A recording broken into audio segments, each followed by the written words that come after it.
Hello friends, welcome to CTET Mantra. Friends, हमें जिस दिन का बेसब्री से इंतज़ार था वो दिन आज आखिरकार आ चुका है। आपका सीटेट का नोटिफिकेशन आउट हो चुका है और जो आपका सीटेट का एग्ज़ाम होगा वो 21/1/2024 मतलब 21 जनवरी को आपका आयोजित किया जाएगा एग्ज़ाम।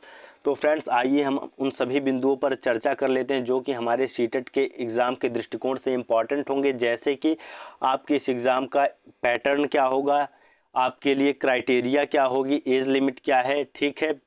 उसके बाद से फॉर्म को फिल कैसे करना है, इन सभी बिंदुओं पर चर्चा करेंगे और हम इसकी स्ट्रेटजी को भी देखेंगे कि हम इतने कम समय में 120 प्लस कैसे स्कोर कर पाएँ। क्या रणनीति हमारी रहेगी जिससे हम 120 प्लस इतने कम समय में स्कोर कर पाएँ। तो आइए फ्रेंड्स देखते हैं, डिस्कस करते हैं। देखिए, सबसे पहले आपको क्या ध्यान देना है कि आपका जो सीटेट का फॉर्म है वो 3/11/2023 से भरना स्टार्ट हो जाएगा। मतलब आपका जो सीटेट का फॉर्म है वो भरना स्टार्ट हो चुका है और इस फॉर्म को आप सीटेट के ऑफिशियल वेबसाइट या सरकारी रिजल्ट के वेबसाइट पर जा करके फिल कर सकते हैं, ठीक है। लेकिन फ्रेंड्स, फॉर्म को फिल करने में क्या क्या सावधानी बरतनी है हमें उनको देखना है, क्योंकि क्या होता है बहुत बार बहुत से लर्नर होते हैं जो फॉर्म को फिल करने में ही गलती कर देते हैं, जिससे क्या होता है उनका रिजल्ट ख़राब हो जाता है। आपके अच्छे रिजल्ट में आपके अच्छे रिजल्ट को प्राप्त करने में आप फॉर्म कैसे फिल करते हैं इसका बहुत बड़ा भूमिका होता है, ठीक है। तो हमें उसको समझना है कि हमें अपने फॉर्म को कैसे फिल करना है। तो आइए हम सभी बिंदुओं पर चर्चा कर लेते हैं। देखिए फ्रेंड्स, सबसे पहला जो हमारा है एलिजिबिलिटी को लेकर के, ठीक है। सबसे पहले तो सबके मन में आता है कि एज लिमिट क्या है सीटेट के लिए, ठीक है। तो सीटेट के लिए फ्रेंड्स कोई एज लिमिट नहीं है, ठीक है। और जो एलिजिबिलिटी की बात है वो आप चाहे बीएड हो या बीटीसी हो या डीएलएड हो, कोई भी टीचर ट्रेनिंग आप कर रहे हो, आप इसके चाहे फर्स्ट सेमेस्टर में हो, सेकंड सेमेस्टर में हो, थर्ड में हो, फाइनल में हो, कोई फ़र्क नहीं पड़ता है। अगर आप बीएड बीटीसी कर रहे हैं या कर चुके हैं तो आप इस फॉर्म को भरने के लिए एलिजिबल हैं। देखिए फ्रेंड्स, एक बहुत बड़ी दुविधा है कि आप सरकारी रिजल्ट पर जाएंगे, देखेंगे तो वहाँ जो एलिजिबिलिटी दिखा रहा है वो दिखाता है बीएड और बीटीसी और इक्विवेलेंट कोर्स पास्ट और अपीयरिंग इन फाइनल ईयर। तो इसको लेकर के लर्नर्स में क्या है, संशय बना हुआ है कि फाइनल ईयर अपीयरिंग होना चाहिए। तो ऐसा नहीं है, आप किसी भी सेमेस्टर में हो, अगर आपने कल बीएड में एडमिशन लिया है तो आज भी आप फॉर्म को भरने के लिए एलिजिबल हैं, ठीक है। इसके ऊपर आपके एनसीटी ने, जो आपकी एनसीटी है उसने पिछले वर्ष ही नियम बना चुका है। तो आपको निश्चिंत रहना है कि आपका फाइनल ईयर में होंगे तभी आप फॉर्म को फिल कर सकते हैं। ऐसा नहीं, आप किसी भी सेमेस्टर में हो, किसी भी ईयर में हो, ठीक है, आपका फर्स्ट सेमेस्टर का एग्जाम हुआ हो ना हुआ हो कोई फर्क नहीं पड़ता है, आप इस एग्जाम के लिए एलिजिबल हैं, ठीक है फ्रेंड्स। और देखिए, जो आपका एग्जाम मोड रहने वाला है, जैसा कि आप सभी लोग जानते हैं, जो आपका लास्ट सीटेट हुआ था 20 अगस्त का, वो आपका ऑफलाइन हुआ था। तो ये भी जो आपका एग्जाम है वो ऑफलाइन होगा, ठीक है। आपका ओएमआर बेस्ड होगा, ऑफलाइन होगा, ठीक है फ्रेंड्स। क्योंकि ये जो आपका एग्ज़ाम है वो आपकी एक ही दिन में कराया जाएगा, इसलिए आपका जो एग्ज़ाम है वो ऑफलाइन होगा, ठीक है। तो आपको अपनी जो प्रैक्टिस को है उसको ओएमआर पे करना है। ऑनलाइन के दृष्टिकोण से आपको अपनी प्रैक्टिस नहीं करनी है, आपको अपनी प्रैक्टिस जो है वो आप ओएमआर पेपर पर करेंगे, ठीक है। अब देखिए स्ट्रेटजी क्या रहने वाली है फ्रेंड्स। तो स्ट्रेटजी के लिए मैंने पहले वीडियो बना दिया है, ठीक है। आपको उस वीडियो का लिंक डिस्क्रिप्शन में मिल जाएगा। आपको स्ट्रेटजी क्या रखनी है, कैसे कम समय में 120 प्लस स्कोर करना है, ये सबका पूरा वीडियो बना हुआ है। आपको कौन सी किताबें लेनी है इन पर भी वीडियो बना हुआ है। इन सभी वीडियोज़ का जो लिंक है वो डिस्क्रिप्शन में मिल जाएगा। तो आपको डिस्क्रिप्शन में जाके उस लिंक से वीडियोज़ को देख लेना है, ठीक है। स्ट्रेटजी को आप वहाँ से पूरी तरह देख लेंगे। जिन स्टूडेंट्स को मैथ में प्रॉब्लम होगी वो उनके लिए ये स्ट्रेटजी बहुत ज़्यादा महत्वपूर्ण होगी, क्योंकि मैथ से डरना नहीं है, वहाँ पर मैथ का सॉल्यूशन दिया हुआ है। तो आपको स्ट्रेटजी को ज़रूर देख लेना है, ठीक है फ्रेंड्स। अब देखिए, फॉर्म फिल करने को लेकर के एक बहुत बड़ी दुविधा क्या होती है कि बहुत सारे जो हमारे लर्नर हैं वो क्या करते हैं, कंफ्यूज हो जाते हैं पहली बार फॉर्म भरते हैं कि L1 क्या है, L2 क्या है, ठीक है। देखिए, आप जब फॉर्म भरेंगे तो आपसे लैंग्वेज फर्स्ट और लैंग्वेज सेकंड पूछा जाता है। तो इसमें बहुत से बच्चे होते हैं उल्टा सीधा भर के चले आते हैं, जिनकी वजह से उनका रिजल्ट ख़राब हो जाता है। आपके सीटेट के रिजल्ट में आपके लैंग्वेज फर्स्ट और लैंग्वेज सेकंड का बहुत बड़ा रोल होता है।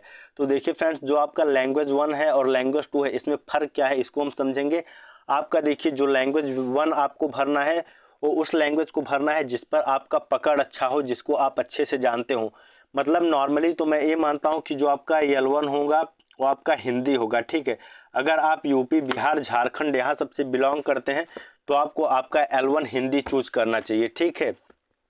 और L2 में आप इंग्लिश या संस्कृत कुछ भी चूज कर सकते हैं, ठीक है। लेकिन वो भी कैसा चूज करना है कि जिस पे आपका पकड़ हो। जैसे आपको अगर इंग्लिश आती है तो इंग्लिश चूज कर लीजिए, संस्कृत आती है तो संस्कृत चूज कर लीजिए, या फिर जो भी आपको सब्जेक्ट अच्छे लगते हैं लैंग्वेज में उनको आप चूज कर लीजिए। लेकिन जो आपका लैंग्वेज 1 है वो आपको वही चूज करना है जिस पे आपका पकड़ अच्छा हो, ठीक है। बेसिकली जो हमारे हिंदी भाषी राज्य हैं वहाँ के बच्चों के लिए हिंदी ही अच्छा माना जाता है, तो आपको L1 वही चूज करना है जिस पर आपका पकड़ अच्छा हो, और L2 उसको चूज करना है जो आपका L1 से थोड़ा सा कमजोर हो। जैसे आपको अगर हिंदी के बाद संस्कृत और इंग्लिश में से जो सब्जेक्ट अच्छे से आता है उसको आप L2 में चूज कर लीजिए, और L1 में जो आपको अच्छे से आता है, अगर आपको हिंदी अच्छे से आती है तो आप हिंदी को L1 बना लीजिए, या जो भी आपका भाषा का सब्जेक्ट अच्छा है उसको आप L1 में चूज कर सकते हैं, ठीक है। तो आइए फ्रेंड्स अब हम चर्चा करते हैं कि हमारा एग्जाम पैटर्न क्या रहने वाला है। तो देखिए फ्रेंड्स, जैसा कि पेपर 1 के लिए हम सबसे पहले डिस्कस कर लेते हैं एग्जाम पैटर्न को। देखिए आपका जो सीटेट का बुलेटिन जारी हुआ है, देखिए सीटेट हर बार अपने बुलेटिन में क्या करता है, बस डेट चेंज कर दे रहा है, ठीक है। वहाँ आपको कोई भी अंतर देखने के लिए नहीं मिलेगा, कोई भी आपका एग्जाम पैटर्न में डिफरेंस नहीं है। जो आपका पहले एग्जाम पैटर्न था वही एग्जाम पैटर्न इस बार भी है, ठीक है।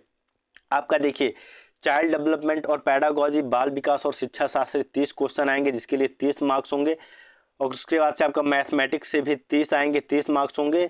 लैंग्वेज फर्स्ट से भी 30 आएंगे, 30 मार्क्स होंगे। लैंग्वेज 2 से भी 30 क्वेश्चंस आएंगे, 30 मार्क्स होंगे। इन्वायरमेंटल स्टडीज से भी आपके 30 क्वेश्चंस आएंगे जिसके लिए 30 मार्क्स होंगे, और टोटल आपका 150 नंबर का पेपर होगा जिसके लिए आपको 150 मिनट का समय दिया जाएगा, ठीक है। 150 मिनट का समय मतलब 2.5 घंटे का समय दिया जाएगा, और यहाँ पर आपकी कोई भी निगेटिव मार्किंग नहीं होगी, ठीक है। तो आप तुक्का मारने के लिए बिल्कुल फ्री हैं, पूरी छूट है आपको। अगर कोई क्वेश्चन आपको नहीं आ रहा है तो आप तुक्का मार सकते हैं, ठीक है। तो आप गेस करके अपने क्वेश्चंस को आ सकते हैं, कोई निगेटिव मार्किंग नहीं है, आपको कोई भी क्वेश्चन छोड़ना नहीं है, ठीक फ्रेंड्स। आइए अब डिस्कस करते हैं कि आपका जो पेपर 2 है उसके लिए एग्जाम पैटर्न क्या होगा। देखिए फ्रेंड्स, जैसा कि मैं पहले ही बता दिया हूं कि सीटेट ने अपने बुलेटिन में कोई चेंजेस नहीं किया है। जो आपका पहले एग्जाम पैटर्न था, जो सिलेबस पहले था वही सब कुछ सेम है, कोई चेंजेस नहीं है, कोई डिफरेंस नहीं है। जो आपका पहले से था वही इस बार भी है। तो देखिए चाइल्ड डेवलपमेंट से आपका सेकंड पेपर में 30 क्वेश्चंस आएंगे जिसके लिए 30 मार्क्स होंगे।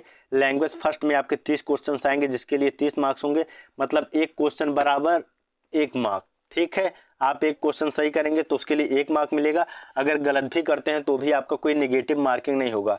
लैंग्वेज 2 में भी आपके 30 क्वेश्चन आएंगे जिसके लिए 30 मार्क्स होंगे। और साइंस एंड मैथमेटिक्स और सोशल साइंस, देखिए फ्रेंड्स यहाँ पे आपका 60 क्वेश्चंस आएंगे जिसके लिए आपके 60 मार्क्स होंगे। टोटल आपके 150 मार्क्स हो जाते हैं, इसके लिए भी आपको 150 मिनट मिलेंगे, 2.5 घंटे का समय मिलेगा, और यहाँ भी आपका कोई भी नेगेटिव मार्किंग नहीं होता है। यहाँ पर देखिए फ्रेंड्स, साइंस और मैथमेटिक्स है, ये आपके साइंस बैकग्राउंड वाले बच्चे लेंगे, जैसे जो बच्चे बीएससी किए होंगे, बीटेक किए होंगे या साइंस बैकग्राउंड से होंगे उनके लिए होगा, ठीक है फ्रेंड्स। और जो आपका एसएसटी है ये आपके आर्ट्स वाले लेंगे, ठीक है। सोशल साइंस आपका किसके लिए है, आर्ट्स स्टूडेंट्स के लिए है, ठीक है। तो अगर आप साइंस बैकग्राउंड से हैं तो आपको साइंस और मैथमेटिक्स चूज करना है, अगर आप आर्ट्स बैकग्राउंड से हैं तो आपको सोशल साइंस चूज करना है, ठीक है फ्रेंड्स।